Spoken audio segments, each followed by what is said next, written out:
My uncle was a Navy SEAL and refused to go near the ocean after retirement. He finally told me what pulled his team underwater. My Uncle Garrett died 3 weeks ago in his landlocked Montana cabin, 800 miles from the nearest coastline. The official report said heart attack, but I know better now. I know what really killed him, what had been slowly killing him for the past 19 years since he left the Navy. He was 52 when he died, which seems young until you understand that he'd been living on borrowed time since 2004, running from something that should have taken him back then.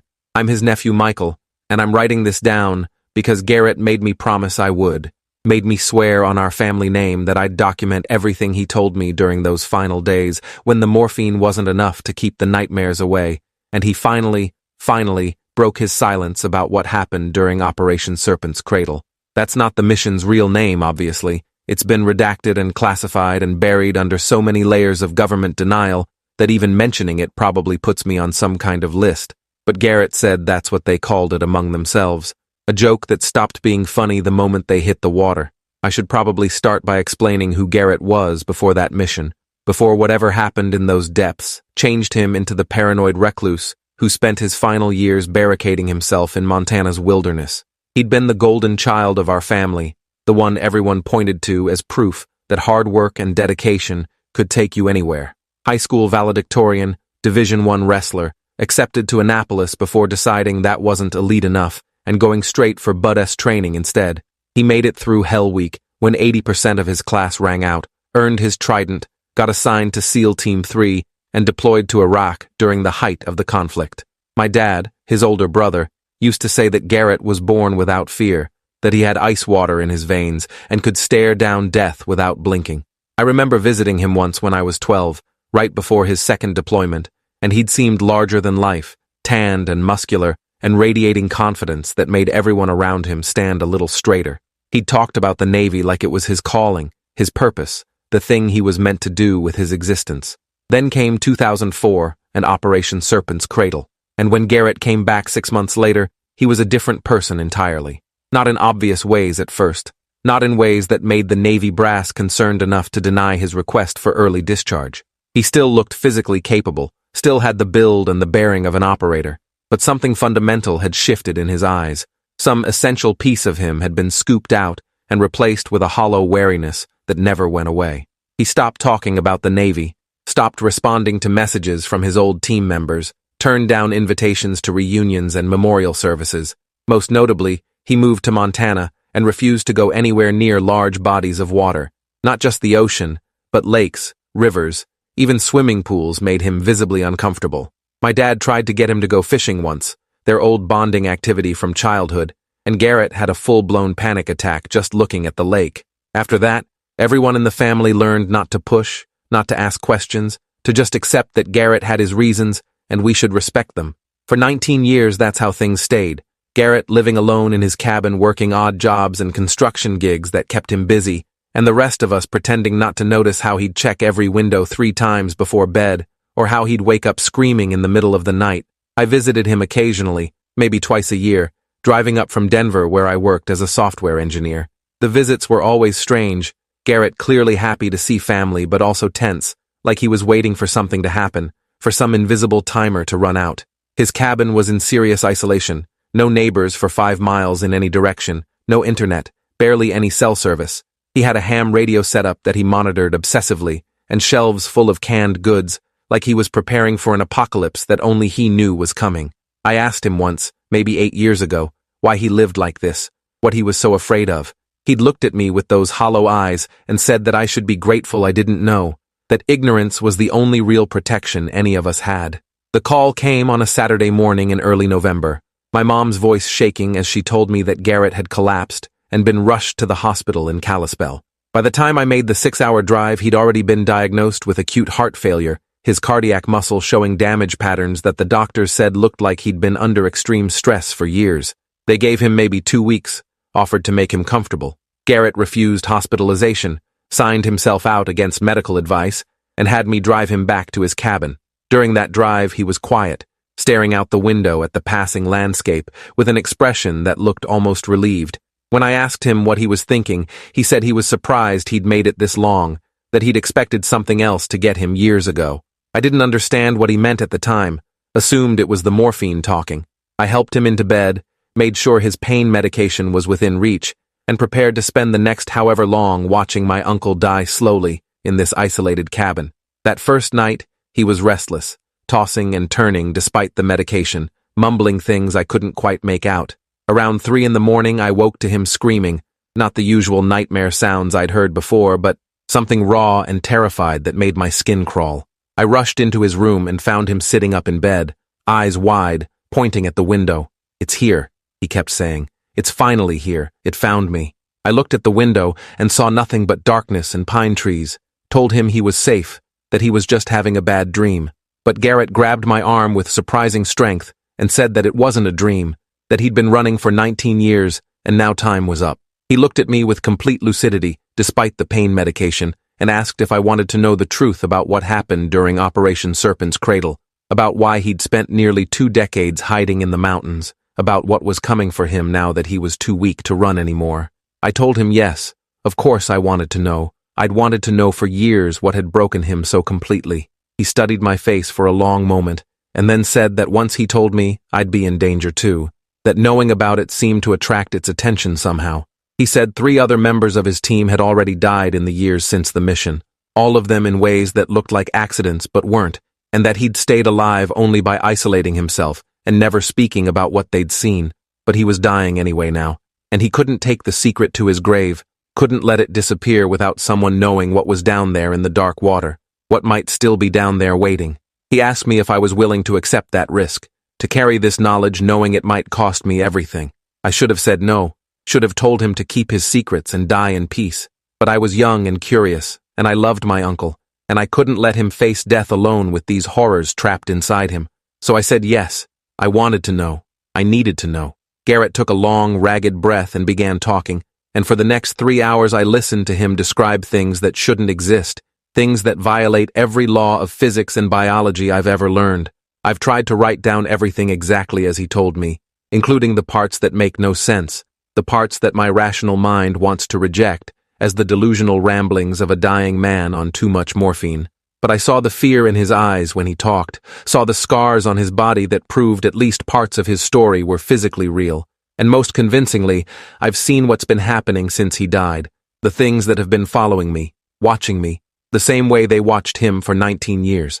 So here it is, Garrett's story, the truth about Operation Serpent's Cradle, and what the Navy found in the depths near the Mariana Trench in the summer of 2004. The mission had started routine enough, Garrett said, at least as routine as anything involving Navy SEALs could be. His team, 8 operators plus their commander Lieutenant Xavier Brightwell, had been deployed on a fast attack submarine for what they'd been told was a reconnaissance operation in the Western Pacific. The official briefing said they were going to investigate anomalous sonar readings near an underwater geographic feature called the Serpent's Cradle, a system of underwater caves and trenches about 600 miles east of the Philippines. Naval intelligence had picked up strange acoustic signatures in the area, patterns that didn't match any known submarine propulsion systems or natural phenomena, and they wanted eyes on whatever was generating them. The mission was classified at the highest levels, the kind of operation where even acknowledging it existed would get you disappeared into a black site somewhere. What they didn't tell the team during the briefing was that this was actually the 4th expedition to the Serpent's Cradle in the past 18 months, and none of the previous teams had returned with usable intelligence. They'd spent 3 days traveling to the location, the submarine running silent and deep, everyone on edge, even though they hadn't encountered any hostile forces. Garrett said there was something wrong about the area even before they arrived. The way the sonar screens would occasionally show shadows that disappeared when you looked directly at them. The way radio transmissions would sometimes pick up sounds that weren't quite words or static, but something in between. The submarine's crew was professional, but visibly nervous, speaking in hushed tones and avoiding the SEAL team's questions about what previous expeditions to the area had found. One sailor, a young sonar technician named Phillips, had pulled Garrett aside the night before the dive and told him that the Navy had sent 2 previous survey teams to map the Serpent's Cradle, and neither had come back. Not that they'd died or gotten lost, but that they'd simply vanished, stopped responding to communications mid-transmission, and when rescue teams were sent, they found the equipment floating empty, with no signs of struggle or malfunction. Phillips had shown Garrett something else too, sonar recordings from the previous expeditions that showed impossible things, objects moving through water at speeds no biological creature or mechanical vehicle could achieve, and worse, the recordings sometimes picked up what sounded like voices, human voices screaming in the depths where no humans should have been. Garrett had reported this to Lieutenant Brightwell, who'd shrugged it off as sailor superstitions and reminded them that they were SEALs, trained for exactly this kind of high-risk operation. But Garrett noticed that Brightwell's hand was shaking when he dismissed the concerns, and during the equipment checks that followed, the lieutenant triple-checked every piece of gear with an intensity that suggested he was more worried than he'd admitted. They spent the next day doing final preparations and reviewing dive procedures, planning to go down in 2 4-man teams with the lieutenant, supervising from the submarine's mini-sub that would transport them to depth. The dive was scheduled for midnight, because that's when the anomalous acoustic signatures were strongest, whatever was down there in the Serpent's Cradle, apparently more active during certain tidal periods. Garrett said he'd done hundreds of dives in his career, everything from tropical reef reconnaissance to Arctic under-ice operations, and he'd never felt the kind of dread that settled over him as they prepared to enter the water that night. It wasn't normal pre-mission nerves. It was something deeper, more instinctual, like his hindbrain was screaming at him to abort and surface and never come back. But SEALs don't abort missions because of bad feelings, so at 23:40 hours, they entered the water through the submarine's lockout chamber, 4 operators per team descending into darkness that was absolute and crushing. Garrett was in Team Alpha with operators named Kenneth Ashford, Isaiah Vaughn, and Dominic Cross, while Team Bravo consisted of Wesley Crane, Mitchell Hayes, Oscar Sullivan, and Nathaniel Marks. Lieutenant Brightwell followed them down in the mini-sub, maintaining communications and coordinating the search pattern they'd planned. The descent took almost an hour, dropping from the submarine's depth of 400 feet to the target depth of 1,800 feet, well within the range of their closed-circuit rebreathers, but deeper than most recreational divers would ever attempt. The pressure at that depth is crushing, over 800 pounds per square inch, enough to kill you instantly if your equipment failed or you ascended too quickly. Garrett said the descent felt wrong from the start, the water temperature fluctuating wildly between freezing and surprisingly warm, and at several points during the drop, he'd felt currents that pushed against him with impossible force, like invisible hands trying to shove him back toward the surface. The Serpent's Cradle itself was unlike anything Garrett had seen in underwater geography, a massive system of caves and tunnels that descended even deeper into the ocean floor, walls made of black volcanic rock that absorbed their lights rather than reflecting them. The acoustic anomalies that had drawn the Navy's attention seemed to be coming from somewhere deep within the cave system, a low-frequency thrumming that you could feel in your chest rather than hear properly. Lieutenant Brightwell had positioned the mini-sub at the cave entrance and directed the teams to explore the first 100 meters of tunnel, collect samples, and report anything unusual. Simple directives, Garrett said, but every instinct he had was telling him to turn around and swim away as fast as possible, to get back to the submarine and convince the captain to torpedo this entire area until it was just rubble and dead water. Kenneth had made a joke to lighten the mood, something about how this cave system looked like the world's worst water slide, but nobody had laughed, the tension too thick for humor to penetrate. Team Alpha took the left tunnel while Team Bravo went right, both teams maintaining visual contact through a buddy line system and regular radio checks every 5 minutes. The tunnel was narrow enough that they had to swim single file, Garrett in third position behind Kenneth and Isaiah, with Dominic bringing up the rear. The walls were covered in some kind of biological growth that their lights showed as black and fibrous, almost hair-like in texture, waving slowly in the current, despite there being no current that deep. Garrett said he'd touched one of the growths with his gloved hand, and it had contracted instantly, wrapping around his finger before he could pull away, and he'd had to cut himself free with his dive knife. When he examined the stuff that had wrapped around him, he said it looked organic, but wrong somehow. Cells that didn't have nuclei or recognizable structure, just this amorphous black tissue that seemed to move on its own even after being severed. He'd tried to collect a sample in one of their specimen containers, but the tissue had dissolved the moment it was isolated, turning into a dark liquid that stained the container's interior. They'd been in the tunnel for maybe 15 minutes when Kenneth, their point man, suddenly stopped swimming and held up a closed fist, the signal for immediate halt. Everyone froze, checking their surroundings for whatever threat had been identified. Kenneth was using his light to illuminate something ahead in the tunnel, something that didn't belong in any natural cave system. It was a structure, clearly artificial, made of metal that should have corroded away centuries ago, but was still intact despite being at 1,800 feet of depth. The structure was roughly dome-shaped, maybe 20 feet in diameter, covered in strange markings that weren't any language Garrett recognized. He'd studied languages as part of his SEAL training, could identify most major writing systems, but these symbols were something else entirely. Geometric patterns that hurt to look at directly, that seemed to shift when you weren't focusing on them. Isaiah had moved closer to examine the markings and suddenly jerked backward, his voice coming through the comm system in a panic saying that the symbols had moved, had actually rearranged themselves in response to his approach.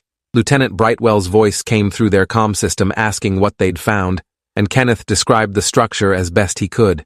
There was a long pause before Brightwell responded, telling them to proceed with extreme caution, take photos and video, but don't attempt to enter or interact with the structure directly. The lieutenant's voice had a quality to it that Garrett couldn't quite identify, not fear exactly, but something close to it, like recognition, like Brightwell had been expecting them to find something like this.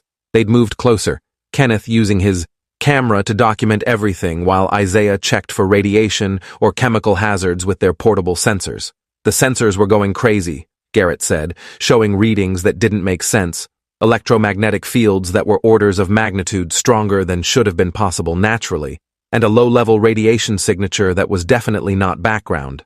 The strange thing was that the radiation wasn't consistent. It pulsed in patterns that almost seemed deliberate, like Morse code, but in a language nobody could decipher. Isaiah had reported these findings to Brightwell, who'd ordered them to back away from the structure and prepare for immediate extraction. But before they could begin their exit, something changed. The low-frequency thrumming that they'd been feeling since entering the cave system suddenly intensified, becoming almost painful, vibrating through their bodies and equipment.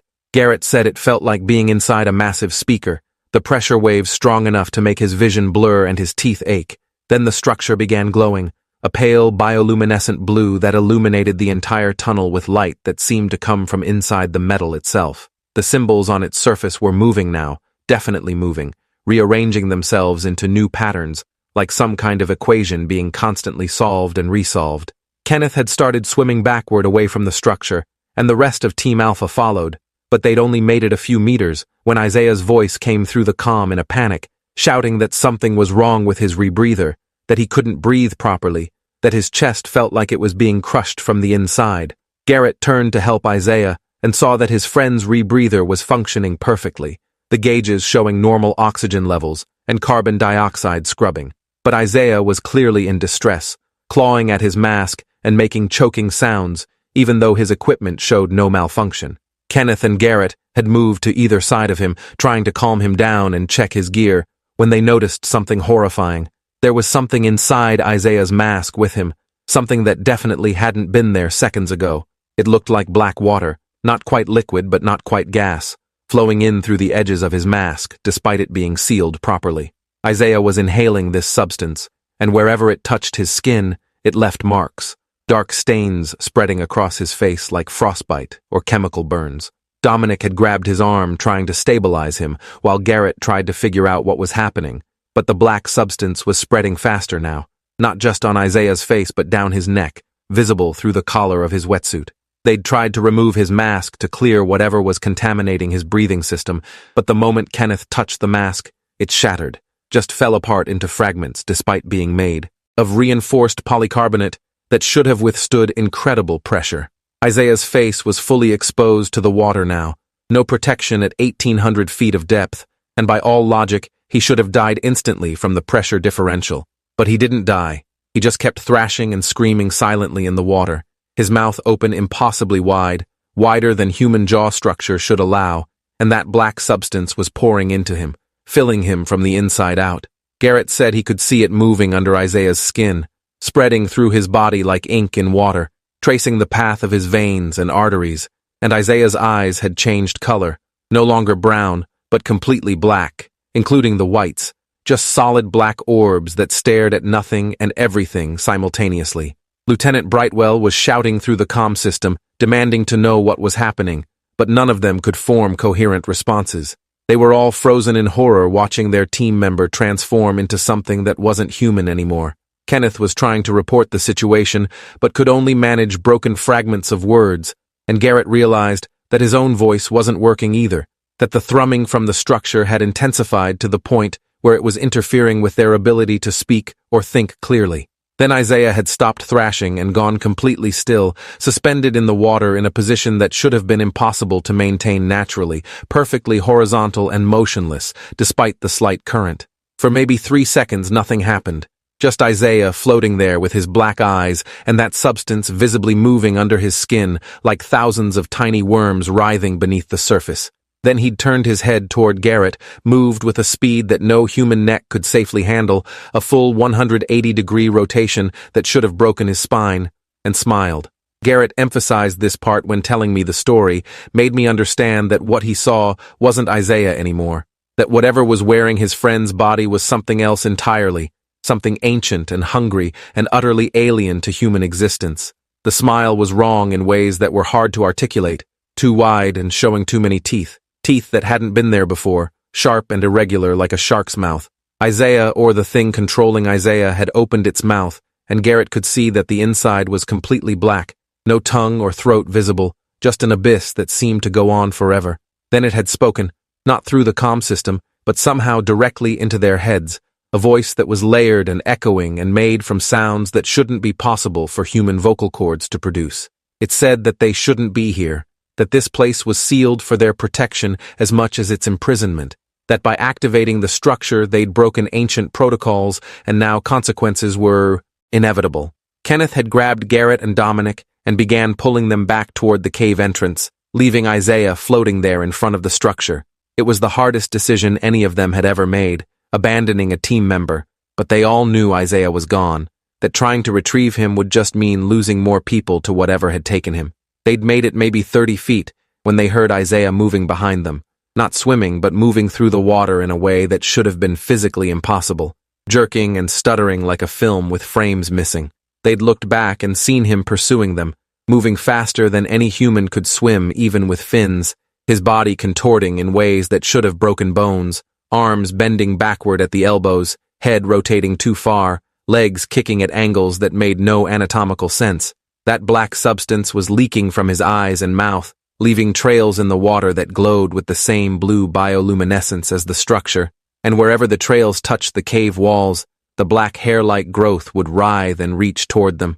Garrett had been the last in line during their retreat, meaning he was closest to whatever Isaiah had become, and he'd watched in absolute terror as their former teammate closed the distance with supernatural speed. He'd drawn his dive knife, the only weapon they carried besides small arms that would be useless underwater, and prepared to fight something he knew he couldn't win against. Isaiah, or the thing wearing him, got close enough that Garrett could see details he wished he couldn't, the way the skin was stretching and tearing as whatever was inside tried to accommodate itself to human biology, the way additional eyes were opening across its body wherever the black substance had spread, eyes that weren't human eyes, but something more primitive and predatory. Just before Isaiah reached them, Team Bravo's voice came through the comm system, Mitchell Hayes screaming that they'd found something in their tunnel, that they needed immediate extraction, that everyone needed to get out now, that the walls were moving and there were things in the walls and oh God, they were coming out. The urgency in Hayes' voice must have gotten through to whatever was controlling Isaiah, because the thing stopped its pursuit and turned back toward the structure, moving away from them with the same impossible speed. Garrett said he watched Isaiah's body contort one final time before disappearing back into the glowing blue light, and he could have sworn he saw his friend's actual face for just a moment, breaking through whatever was possessing him, and the expression was one of pure agony and pleading, like Isaiah was still conscious somewhere inside that nightmare and begging them to kill him.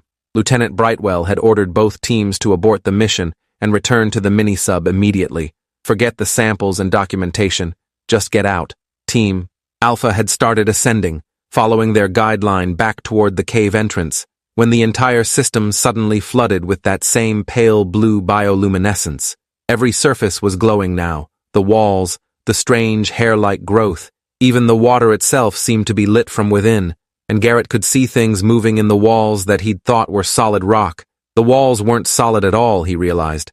They were honeycombed with thousands of small chambers, each one containing something that looked vaguely humanoid but wrong, Wrong in the way that Isaiah had been wrong, bodies suspended in some kind of fluid or stasis, and they were all starting to wake up. Garrett could see eyes opening in those chambers, black eyes like Isaiah's, and the chambers were beginning to crack open, releasing whatever had been sleeping inside for who knows how long. Kenneth had seen it too, and was screaming at everyone to swim faster, that they needed to reach the entrance before whatever was waking up got free. They'd reached the cave mouth and found the mini-sub waiting, Lieutenant Brightwell gesturing frantically for them to board, his face visible through the sub's viewport showing an expression of controlled panic. Kenneth and Dominic made it inside, but as Garrett was grabbing the entry handle, he'd looked back into the cave one last time and immediately wished he hadn't. What he saw there would haunt him for the rest of his life. Images that would play on repeat during every nightmare, every moment of paranoia, every time he closed his eyes. The entire cave system was visible now in that blue light, and it went down much deeper than they'd thought, kilometers down into the ocean floor, and the tunnels weren't natural at all. They were corridors, architecture, a massive underground structure that stretched impossibly far in all directions. And moving through those corridors were things that looked vaguely human-shaped, but wrong in fundamental ways, swimming or crawling or moving through dimensions that Garrett couldn't fully perceive, hundreds of them, maybe thousands, all heading toward the cave entrance, toward the surface, toward escape. Some of them looked fresh, recently transformed, still wearing remnants of military gear from various eras and nations. Others looked ancient, their bodies adapted to the depths in ways that had nothing to do with human evolution, with additional limbs and organs that served purposes Garrett couldn't guess at. He'd realized in that moment that they hadn't been sent to investigate an anomaly. They'd been sent to check whether something was breaking out, whether the containment that had held these things for however long was finally failing. He'd scrambled into the mini-sub, and Brightwell had sealed the hatch, beginning immediate ascent, while radioing the submarine to prepare for emergency retrieval and possible hostile contact. Through the mini-sub's portholes, they could see the cave entrance glowing brighter and brighter. And then the first of those things emerged into open water, moving with purpose toward the submarine's position 400 feet above. Brightwell was piloting the mini-sub as fast as it would go, racing against whatever was pursuing them, and Garrett could hear something impacting the hull, not like debris but like deliberate strikes, something testing the structure's strength, trying to find weak points. Kenneth had been looking through the rear porthole and he'd started screaming. Not words, just this raw sound of absolute terror that Garrett had never heard from a fellow SEAL. And when Garrett looked, he'd seen faces pressed against the glass, human faces with black eyes and mouths open too wide, dozens of them surrounding the mini-sub, and he'd recognized some of them, seen people he knew, sailors from previous expeditions based on their gear, all of them transformed into whatever Isaiah had become. One face in particular stood out, a woman wearing the remains of a French naval uniform from what looked like the 1960s, her name tag still partially visible reading Bernier. She'd been pressing her face against the porthole and mouthing words that Garrett couldn't hear but could somehow understand anyway, warning them that they couldn't stop what was coming, that the seals were broken and the deep ones were waking, and humanity's time on the surface was measured in decades at most. The mini-sub had docked with the submarine in record time, everyone scrambling through the lockout chamber while Brightwell was shouting at the captain to blow ballast and surface immediately, that they had hostiles in pursuit and needed to evacuate the area at maximum speed. They'd barely cleared the chamber when the submarine began its emergency ascent, angle so steep that loose equipment was sliding across the deck, alarms blaring as the reactor pushed beyond normal operating parameters to give them the speed they needed to outrun whatever was chasing them. Garrett and Kenneth and Dominic were stripping off their dive gear when they'd heard impacts against the submarine's hull, dozens of them, hundreds, the whole vessel shuddering from the strikes like it was being hit by torpedoes. But these weren't explosions. These were physical impacts from something ramming the hull with enough force to dent reinforced steel. Something was trying to get in, trying to breach the hull through sheer force, and the metallic groaning suggested it might succeed.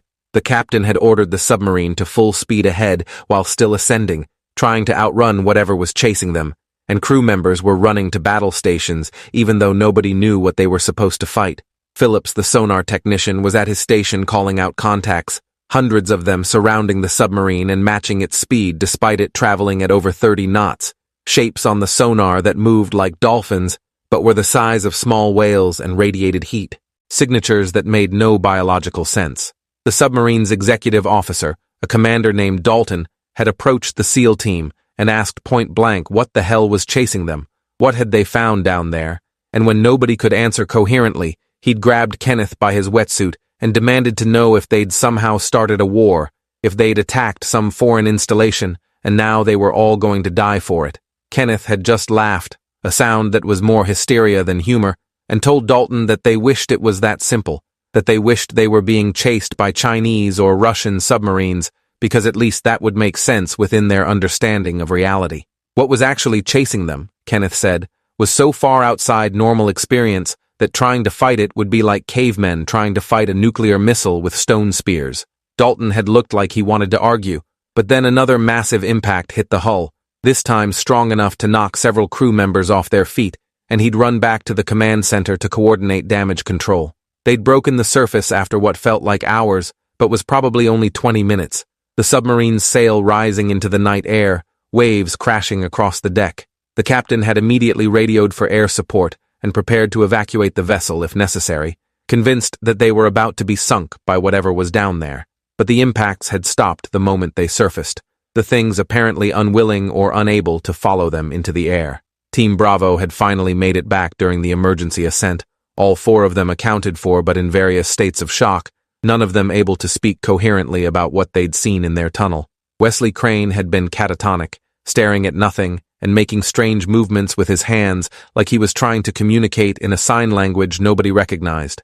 Mitchell Hayes had been whispering about eggs, thousands of eggs in chambers that were hatching, releasing things that had been waiting in darkness for so long they'd forgotten what light looked like. Oscar Sullivan had been relatively functional, but kept insisting that something had followed him back, that he could feel it inside his head, watching through his eyes, learning about the surface world through his memories. The submarine had remained on the surface running at maximum speed away from the Serpent's cradle, and after 2 hours of distance, the crew had finally started to believe they might have escaped. The captain had ordered a full diagnostic of the hull damage, and engineers reported that they'd counted over 300 distinct impact points, some of them showing strange corrosion patterns that hadn't been there before the dive, metal that looked like it had been partially digested by some kind of acid. More disturbing were the markings around some of the impact points, scratches that almost looked like writing, the same geometric symbols they'd seen on the structure in the cave, as if whatever had been hitting the hull was trying to communicate or mark the submarine for future reference. The captain had ordered all external surfaces photographed and documented before having them sandblasted clean, not wanting whatever message had been left to remain on his vessel. That's when Isaiah Vaughn had climbed onto the submarine's deck, pulling himself up from the water with movements that were still wrong, still too fast and too angular. He'd been 2 hours behind them at flank speed, which should have been impossible for any swimmer even with military fins and training, but there he was, standing on the sail in soaking wet dive gear, smiling at the lookouts who were screaming for help. Garrett said they'd tried to bring Isaiah inside, thinking maybe he'd somehow survived and escaped from whatever had taken him, but Lieutenant Brightwell had stopped them, had drawn his sidearm and ordered everyone to stay back from the thing that looked like their teammate. Brightwell asked Isaiah a series of questions, personal details that only the real Isaiah would know, names of family members and hometown details and memories from their training, and the thing answered everyone perfectly, had all of Isaiah's memories and personality apparently intact, but Brightwell kept his weapon trained on it anyway, told it that they knew it wasn't Isaiah anymore, that they'd seen what happened to him down in the caves, that whatever was wearing his body needed to leave immediately, or he'd be forced to take action. The thing wearing Isaiah's face had stopped smiling then, had looked at all of them with an expression that Garrett described as disappointed, like a teacher who'd expected better from students who should have known the lesson already. Then it had spoken, but not with Isaiah's voice, with multiple voices layered over each other, speaking in perfect unison but slightly out of sync, creating this awful echo effect that made everyone who heard it feel physically ill, nauseated and disoriented, like the sounds were doing something to their inner ear or brain chemistry.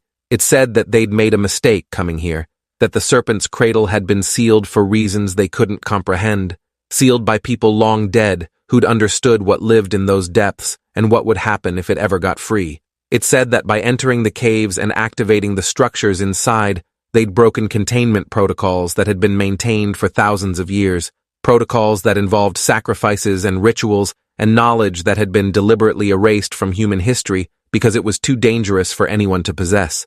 The thing explained that what they called the Deep Ones weren't invaders or aliens or demons.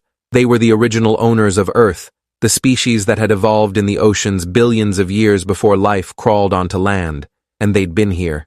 Through every extinction event and ice age and tectonic shift, adapting and surviving while everything else died. Humanity was a temporary phenomenon in their perspective, a blink of geological time, interesting but ultimately irrelevant to the long arc of planetary history. The Deep Ones had chosen to retreat into dormancy millennia ago, when the last ice age made the surface world temporarily inhospitable, sealing themselves in the deep trenches and caves to wait for conditions to improve. But they'd left behind guardians and fail-safes, ways to monitor the surface world and ensure that no species stumbled upon their resting places and accidentally triggered an early awakening. The structures in the serpent's cradle were supposed to be impossible to find, surrounded by geographic and psychic barriers that would turn away anyone who got close, but modern human technology had become sophisticated enough to pierce those barriers, and now the consequences were unavoidable. Lieutenant Brightwell had asked what the Deep Ones wanted, what they would do now that they were waking up, and the thing had laughed with Isaiah's mouth, but a sound that came from something infinitely old and cruel, a sound that had harmonics no human voice could produce. It said that the Deep Ones weren't trying to wipe out humanity, they were trying to recruit us, to offer us a choice between extinction and transcendence. The black substance that had filled Isaiah wasn't killing him, it was changing him, rewriting his biology at a cellular level to allow him to survive in environments that would kill baseline humans, underwater pressure that would crush steel, temperatures that would boil or freeze normal tissue, radiation levels that would break DNA apart. The transformation was a gift in the Deep One's perspective, a chance for humanity to transcend its limitations and join them in the depths, to become part of something older and greater and more enduring than surface civilization had ever been. Anyone who accepted the transformation would gain access to knowledge and experiences beyond human comprehension, would live for centuries or millennia instead of decades, would be able to explore the 95% of Earth's oceans that humanity had never seen. But the offer came with conditions, the thing said, its voice taking on a more serious tone. Once transformed, there was no going back, no returning to baseline humanity or surface life. The changes were permanent and fundamental, affecting not just the body, but the mind and soul if such things existed. Transformed humans would have to make choices about what they were willing to give up, what parts of their humanity they could sacrifice in exchange for survival and power. Some transformed individuals retained most of their personality and memories, becoming ambassadors between the surface world and the depths. Others lost themselves completely, their human consciousness subsumed by the vastly older intelligence of the Deep Ones, becoming vessels for something alien wearing human skin. There was no way to predict which outcome any individual would experience, making the choice to accept transformation essentially a gamble with your identity and sanity as the stakes. Garrett had asked the obvious question, what happened to people who refused the transformation, who wanted to stay human and live on the surface? The thing wearing Isaiah's body had turned its black eyes directly on Garrett when answering, and he'd felt like he was being examined by something that could see through his skull into his thoughts, evaluating him as a specimen. It said that refusal was allowed, even respected in a way, but it came with its own consequences. The Deep Ones would be reclaiming the oceans over the next few decades, making them increasingly inhospitable to baseline humans through changes in temperature, acidity, and the introduction of organisms that would make the water toxic to surface life. Coastal areas would become dangerous, then uninhabitable, and eventually, the rising sea levels would force humanity to retreat further and further inland. Anyone who chose to remain human would be confined to an ever-shrinking habitable zone, cut off from the majority of the planet, watching as the oceans became completely alien territory. It wouldn't be genocide, the thing insisted, just natural selection, the universe favoring species that could adapt over those that couldn't. Lieutenant Brightwell had listened to all of this with growing horror and rage, and when the thing finished speaking, he'd asked point blank if there was any way to stop what was coming, any way to reseal the Deep Ones or prevent their awakening. The thing had smiled again, that too wide smile showing too many teeth, and said that theoretically yes, there were methods that could work, ancient rituals and weapons that had been used before when the Deep Ones had woken prematurely. But those methods required knowledge that humanity had lost, artifacts that had been deliberately destroyed or hidden, and sacrifices that no modern person would be willing to make. The people who'd sealed the Deep Ones last time had been a coalition of ancient civilizations working together, Atlantis and Lemuria, and others whose names were lost to history, and they'd paid a terrible price to contain the threat. Entire cities sacrificed as anchors for the sealing rituals, millions of people giving their lives willingly to protect future generations. Modern humanity was too divided, too skeptical, too unprepared to mount that kind of coordinated response, which meant the seals would continue failing and the Deep Ones would continue rising, and within a generation or two the world would be fundamentally transformed. The thing had started to say something else, but Brightwell hadn't let it finish, had fired 3 rounds center mass into the thing wearing Isaiah's body, and it had fallen backward off the submarine into the dark water below. Everyone had rushed to the rail expecting to see a body floating in the waves, but there was nothing. Isaiah, or whatever had been controlling him, had simply disappeared beneath the surface without a trace. They'd maintained watch for hours, but never saw it again, and eventually the submarine had dived and continued its journey back to base, everyone aboard understanding that they'd encountered something that fundamentally challenged their understanding of reality and humanity's place in the world. The trip back took 5 days, and during that time several strange things happened that reinforced how badly they'd messed up by entering the Serpent's cradle. The submarine systems kept malfunctioning in ways that shouldn't have been possible. Electronics failing and restarting without cause, depth gauges showing impossible readings like they were simultaneously at multiple depths, and the reactor temperature fluctuating in patterns that violated basic physics. More disturbing were the crew members who started reporting strange dreams, nightmares about drowning or being pulled into darkness, but the details were too consistent across people who hadn't talked to each other, suggesting something was actively inserting these images into their sleeping minds. 3 sailors had to be sedated after waking up screaming about eggs hatching in their lungs, about black water filling them from the inside, about voices speaking languages that human vocal cords shouldn't be able to produce. The ship's doctor had examined them and found nothing physically wrong, no fever or infection or neurological damage, but their terror was real, and their descriptions matched too closely to what the SEAL team had seen in the caves. By the time they reached port, almost half the crew was exhibiting some level of psychological distress, and the Navy had to bring in psychiatric teams to evaluate everyone before they could be released back to regular duty. The SEAL team was immediately separated from the submarine crew and taken to a secure facility, where they were debriefed extensively over the course of 3 weeks, hours, and hours of questioning in rooms with no windows and guards who watched their every movement. They were interviewed separately and together, asked to repeat their stories dozens of times looking for inconsistencies or signs that they were coordinating false testimony. But everyone's account matched on the key details: the structure with the moving symbols, Isaiah's transformation, the things in the walls waking up, the impossible journey back to the submarine. The debriefers included intelligence officers and scientists, and people whose credentials weren't explained, but who asked extremely technical questions about the Deep One's biology and technology. Garrett said he got the strong impression that the Navy already knew about the Deep Ones, that this wasn't the first encounter, and they were using the team's testimony to fill in gaps in existing knowledge, rather than learning about the threat for the first time. Of course, they had a lot of questions, Garrett said, but no matter how many they asked, they weren't getting satisfying answers back from the debriefers. They were simply told to wait, to be patient, that decisions were being made at levels far above their pay grade about what would happen next, and how the government would respond to this situation. They spent their days in a kind of limbo, confined to barracks with nothing to do but play cards and work out and avoid thinking about what they'd seen. Team Bravo was housed in a different building and they weren't allowed to interact, which worried Garrett because he'd heard that Wesley Crane had completely stopped speaking and Oscar Sullivan had attempted suicide twice during the debriefing period, convinced that something was still inside him, watching and waiting and growing stronger as time passed.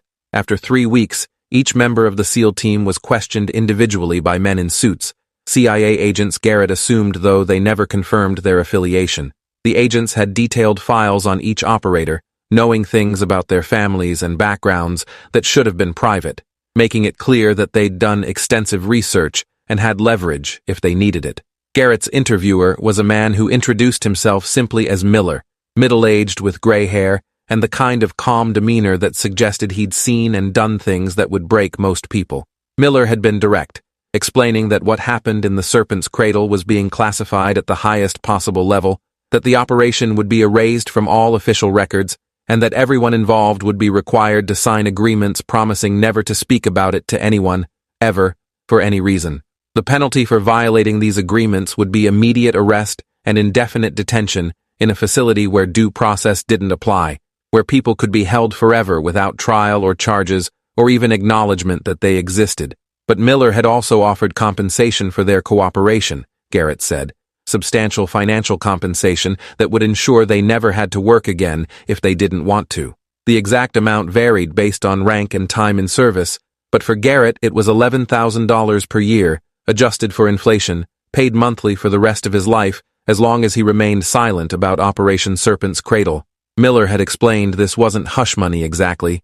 It was recognition that what they'd experienced had traumatized them in ways that would make normal reintegration difficult, and the government wanted to ensure they had the resources to deal with that trauma privately, rather than publicly. Garrett had tried to get more information out of Miller, asking what the government planned to do about the Deep Ones, whether they were taking the threat seriously, whether there was any plan to protect humanity from what was coming. Miller had given him a look that was almost pitying, and said that yes, there were plans, classified plans that involved international cooperation and scientific research and military preparation, but that Garrett shouldn't expect those plans to be shared with someone at his level. When Garrett had pressed for more details, Miller had finally admitted something that chilled him more than anything else.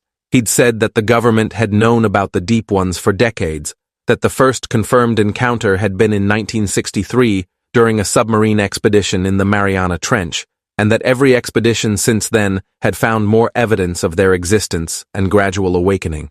The SEALs were failing all over the world, not just at the Serpent's Cradle, and monitoring stations had detected increased activity at dozens of sites where the Deep Ones were believed to be sleeping.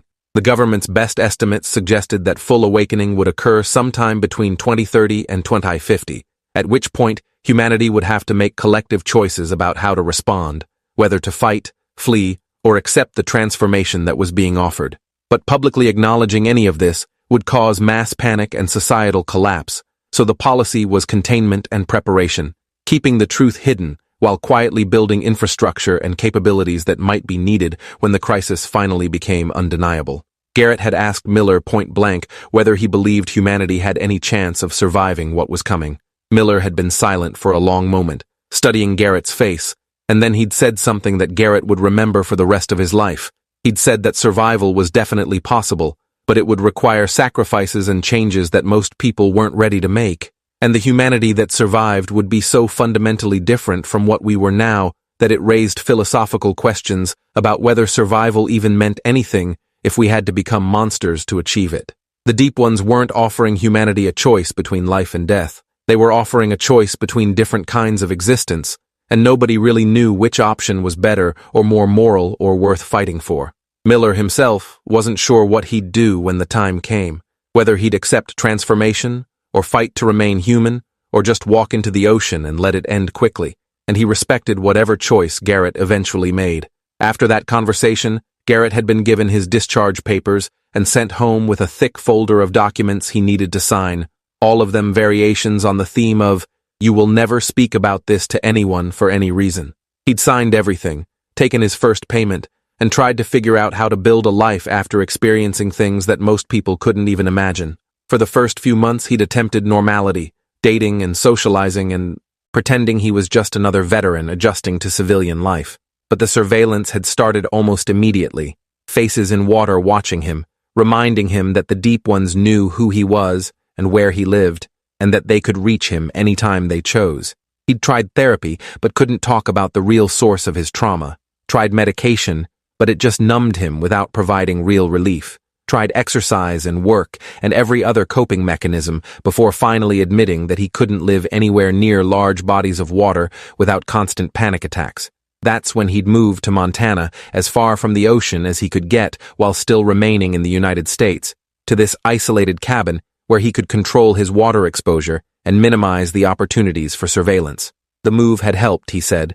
The lack of lakes and rivers in his immediate area meant he went days sometimes without seeing faces in reflections, could almost convince himself that maybe the Deep Ones had forgotten about him, but they never forgot. He'd learned that over the years, they just chose when to remind him of their presence, strategically timed appearances that seemed designed to prevent him from getting too comfortable or believing he'd actually escaped. The worst had been during a rare trip to town for supplies, when he'd stopped to wash his hands in a gas station bathroom and seen Isaiah's face looking up at him from the sink drain, mouthing words Garrett could somehow understand.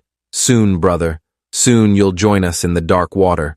Kenneth had lasted 5 years before the Deep Ones collected him, Garrett said, returning to his original story, but adding details he hadn't shared initially. Kenneth had been part of the classified program studying the Deep Ones, working directly with scientists who were trying to understand their biology and technology, and he'd learned things that made him increasingly convinced that humanity's only real option was accepting transformation and hoping enough of our personality survived to make the trade worthwhile.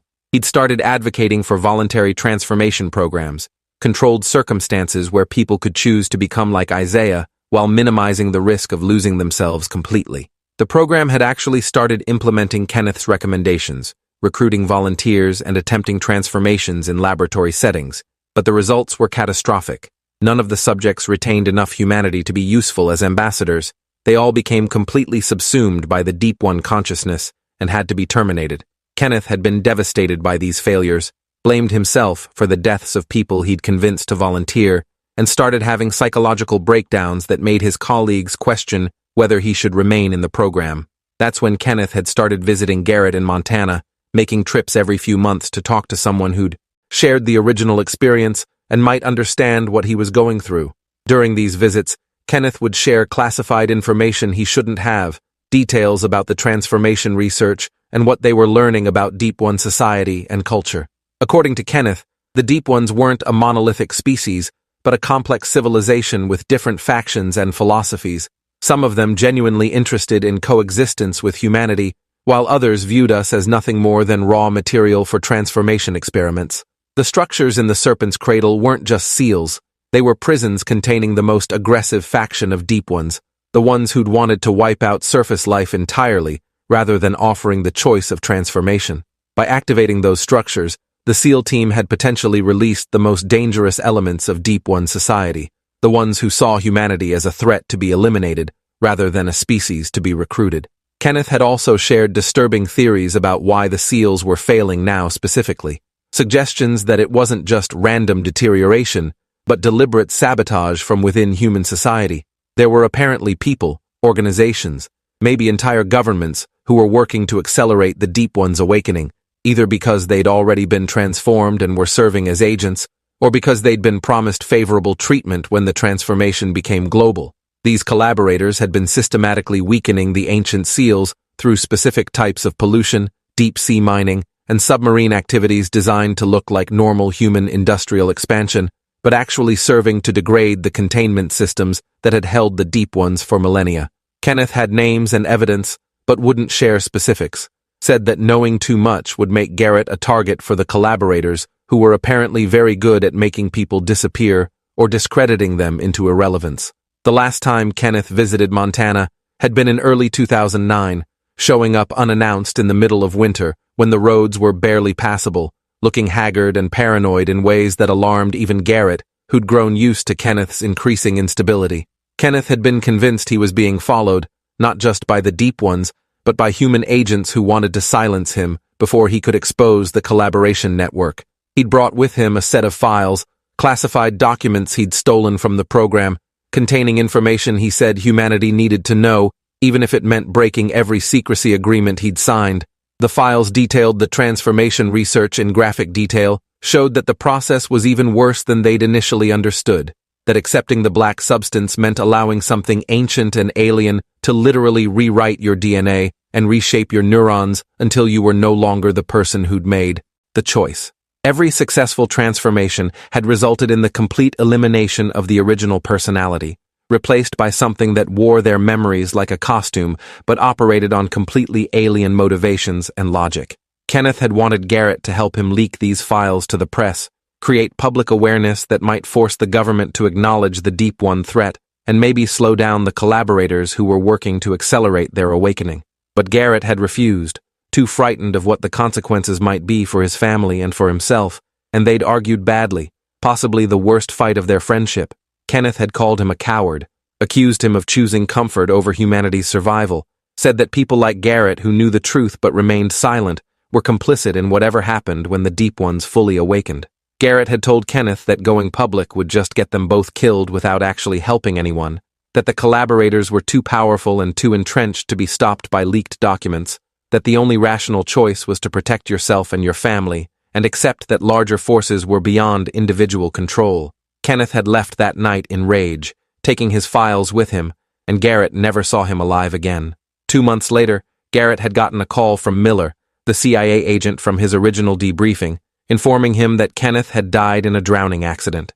The official story was that Kenneth had been swimming in his backyard pool, possibly intoxicated based on his erratic behavior in recent weeks, and had suffered some kind of medical event that caused him to lose consciousness underwater.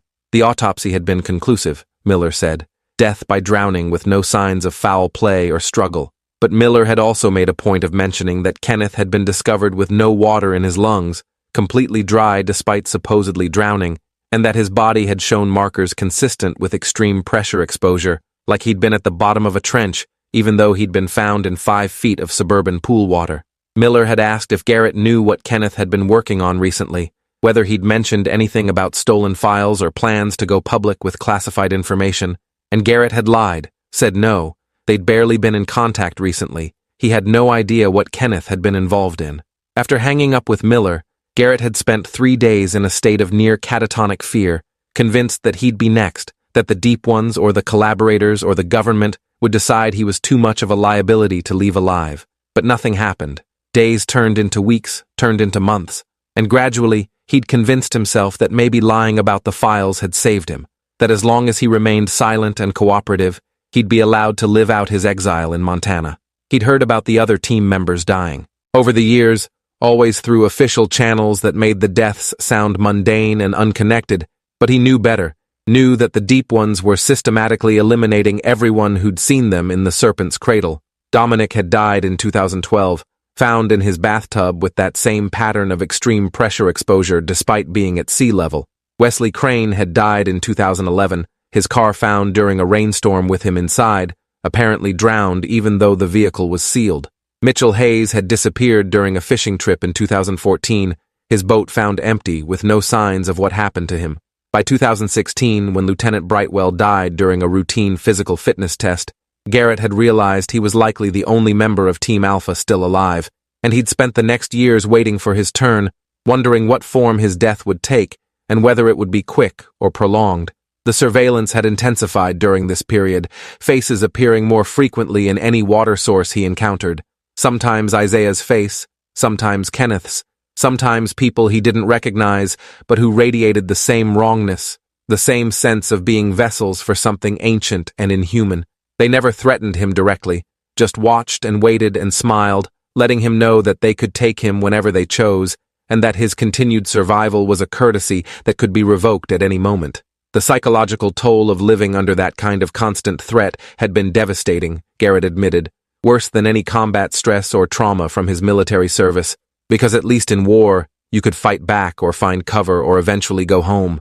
There was no home from the Deep Ones, no safety anywhere on a planet that was 95% ocean, no escape from creatures that could observe through any water source and move through dimensions humans couldn't perceive.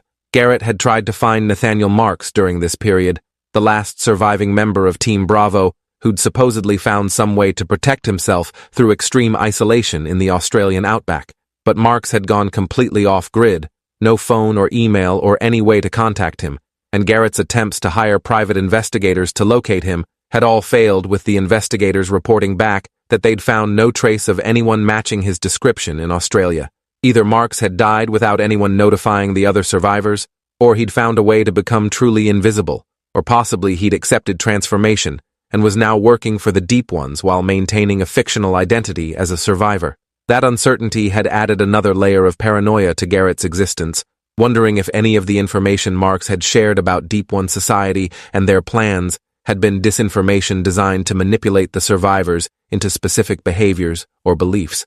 The heart attack that finally brought Garrett down hadn't been natural, he'd told me in those final days. It was the result of nearly 2 decades of constant stress and hypervigilance, of never sleeping deeply or feeling truly safe, of maintaining a state of alertness that human bodies weren't designed to sustain indefinitely. His cardiovascular system had literally worn out from the chronic elevation of stress hormones and blood pressure that came from knowing that predators were watching him through every puddle and shower and rainstorm. The doctors had been confused by how rapidly his condition deteriorated, how aggressive the heart failure was for someone who didn't smoke or drink heavily or have family history of cardiac problems.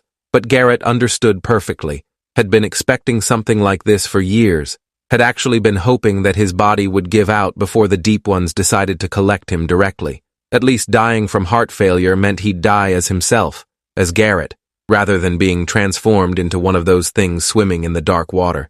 Except the Deep Ones weren't going to let him have even that small mercy, he'd realized during those final days in the cabin when his condition was deteriorating faster than the doctors predicted. They were speeding up his death somehow, draining his life force or manipulating his biology from a distance, ensuring that he'd die on their schedule rather than his own. He'd known this because of how often Isaiah's face had appeared in every water source, more frequent than ever before, and because of the water leaking from his body, even though he wasn't drinking much. Sweat and tears, and eventually blood that all smelled of deep ocean and contained traces of that black substance that had transformed Isaiah. His body was being prepared for transformation even as it was dying, the Deep Ones hedging their bets, ensuring that whether he died naturally or they claimed him forcibly, the result would be the same. Another vessel for their consciousness, another human who'd learned too much becoming a tool for their purposes. That's why Garrett had called me, he'd explained as his story wound down, why he'd decided to break 19 years of silence and tell someone the truth despite the danger it posed to both of us. He wanted there to be a record, evidence that couldn't be completely erased, testimony from someone who'd seen the Deep Ones firsthand and understood what humanity was facing. If I could document his story and share it widely enough, make it reach enough people that it couldn't be suppressed or dismissed, then maybe it would plant seeds of awareness that would help when the crisis finally became undeniable. People would remember hearing about the Deep Ones before the official revelation, would have mental frameworks already in place for processing information that would otherwise seem insane, would be slightly more prepared to make the terrible choices that were coming. It wasn't much, Garrett admitted. Probably wouldn't change the ultimate outcome, but it was something, a small act of resistance against the inevitability of what was approaching. He'd also wanted me specifically to know because I was family, because he loved me, and couldn't bear the thought of me being caught completely unprepared when the waters rose and the transformations began. He'd given me detailed instructions on how to protect myself, techniques he'd developed over 19 years of survival, knowledge that might buy me a few extra years of human existence before I'd have to make my own choice about transformation or extinction. Stay away from large bodies of water, obviously, but also be careful with rainfall and condensation, with any water that sat still long enough for them to establish a connection. Drink only bottled water that was purchased sealed, never from the tap or wells that might be contaminated with that black substance. If you see faces and reflections, don't engage with them. Don't acknowledge their presence. Don't let them know you're aware of being watched, because attention seems to accelerate whatever process they use to target individuals. Move frequently if possible, never establishing patterns that they can predict, because they seem to have difficulty tracking people who maintain irregular routines and random schedules. Most importantly, Garrett had said, start building psychological resilience now, before the crisis becomes public, because when it does, the mental health impact on humanity will be catastrophic. People will have to choose between remaining human and facing extinction, or accepting transformation and losing their identity. And that choice will break millions of people who aren't prepared for it.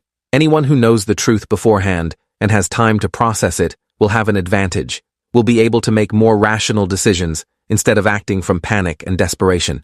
I needed to think seriously about what I valued most, Garrett had told me, whether I'd rather die as myself or survive as something else, whether I'd be willing to sacrifice my human consciousness to preserve some fragment of my personality in a transformed state. There were no right answers to these questions, no moral framework that could guide the decision, just personal values and priorities that each individual would have to determine for themselves. Garrett died that afternoon, slipping away quietly while I was in the next room making coffee, his heart finally giving out after decades of being pushed beyond its limits. When I came back to check on him, he was gone, his body still and peaceful, except for his eyes, which were open and staring at the ceiling with an expression of absolute horror frozen on his face, mouth open impossibly wide, like he'd seen something in those final moments that had terrified him beyond anything he'd experienced in life. His mouth was leaking that dark water that smelled of salt and depth and things that had never seen sunlight, viscous and somehow warm despite the cool cabin air, pooling on his pillow and dripping down to stain the bedsheets black. I'd called for an ambulance but knew it was too late, knew that whatever had been hunting him for 19 years had finally collected its prize, that Garrett's consciousness might already be gone, uploaded or transferred or consumed by something that now wore his body like a discarded costume. The EMTs who arrived commented on how unusual it was to find water in his lungs, given that he'd died of heart failure in a landlocked cabin hundreds of miles from any ocean. They'd written it off as some kind of fluid buildup from his failing cardiovascular system, pulmonary edema perhaps, even though the volume and composition didn't match that diagnosis. I'd watched them load Garrett's body into the ambulance and noticed that one of the EMTs kept staring at his face with a strange expression, like recognition mixed with unease. And when I'd made eye contact with that EMT, I'd seen something in his eyes that made my blood run cold. They were too dark, darker than normal human eyes should be even in the dim cabin lighting, and when he'd smiled at me, it had been that same too-wide smile I'd seen in the photographs from Isaiah's transformation. The EMT knew what had happened to Garrett, was possibly one of them, possibly transformed himself and working in human society as an observer or agent.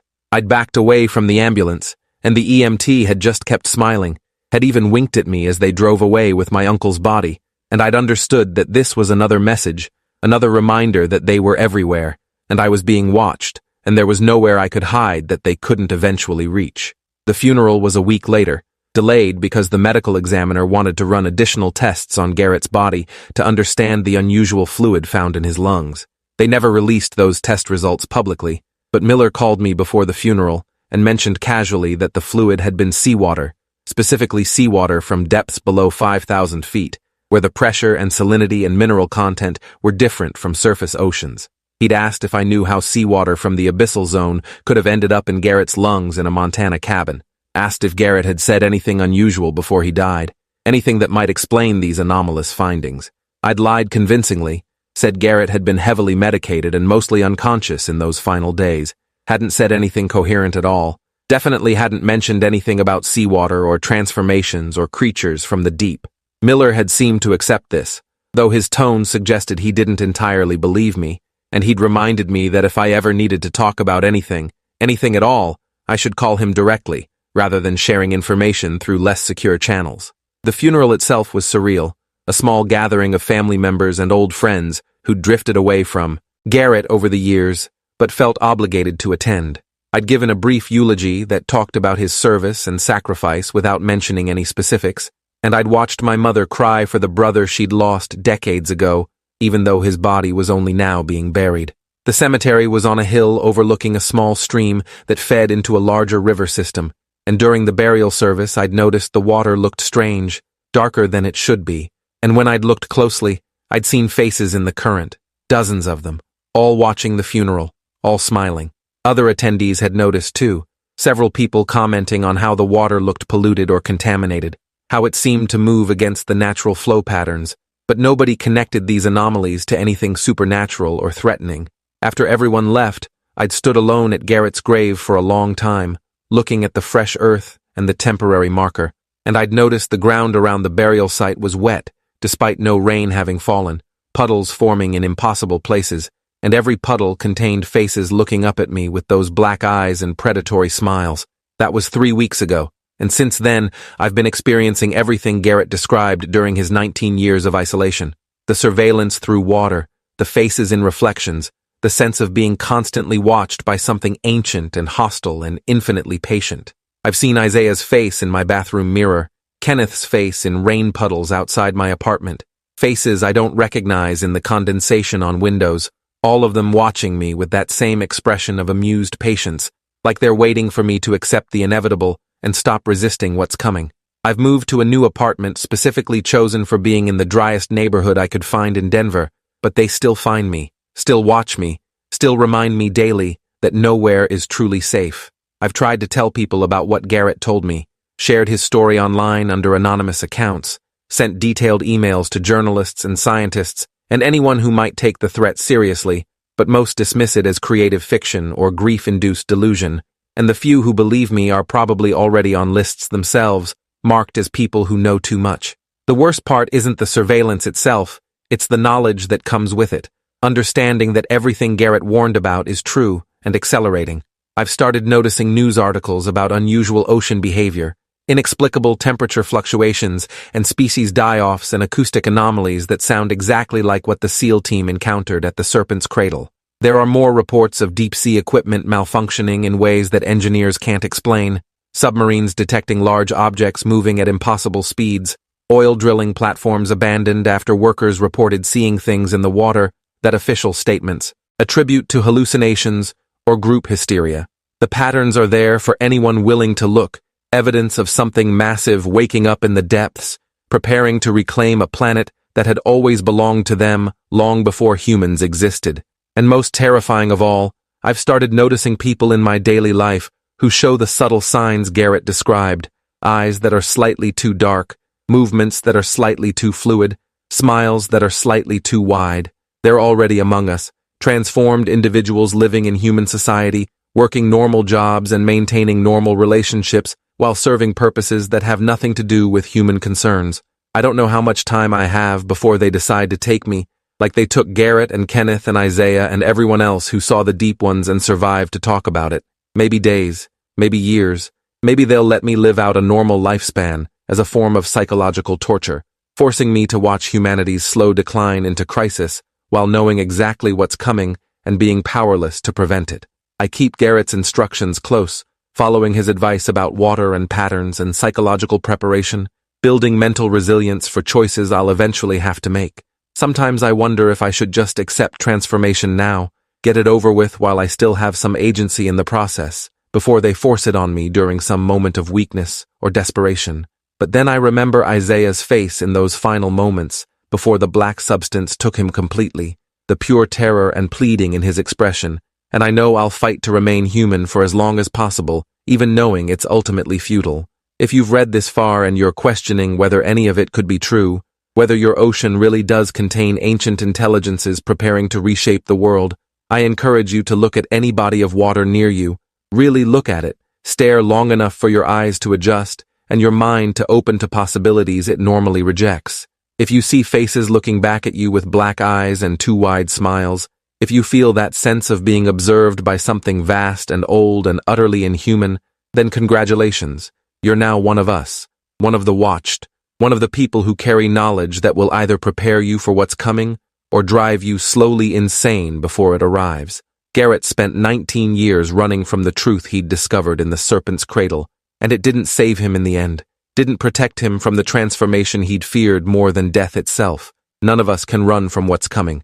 We can only choose how we face it when the waters finally rise and the deep ones emerge to claim the surface world they've been patiently waiting to inherit, when humanity's time as dominant species ends and we're offered the choice between extinction and becoming something that our current selves would consider worse than death. Thanks for hanging out till the end. If you want more stories, make sure to subscribe and leave your take below.